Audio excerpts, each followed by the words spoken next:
High বন্ধুরা, welcome to my channel. আমি সুপ্রীতি চৌধুরী চলে এসেছি নতুন একটা ভিডিও নিয়ে।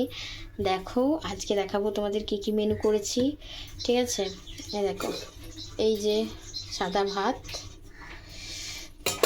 আর এখানে আছে ডাল,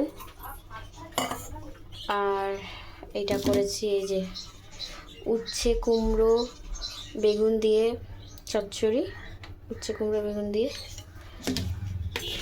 আর এখানে করেছি মাছের ঝোল, পটল আলু, এই যে পটল আলু ধনেপাতা দিয়ে মাছের ঝোল করেছি।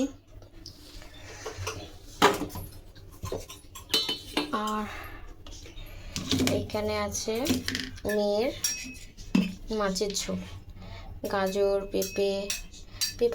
গাজর আলু সিম দিয়ে ধনেপাতা দিয়ে মেয়ের মাছের ঝোল। এই ছিল আজকের মেনু। আর কালকের এখানে এই যে চাটনিটা আছে টমেটোর। এই ছিল আজকের মেনু। তো তোমাদের ভিডিওটা কেমন লাগলো একটা কমেন্ট করে জানাবে, আর ভালো লাগলে একটা লাইক করে দেবে। ততক্ষণ টাটা।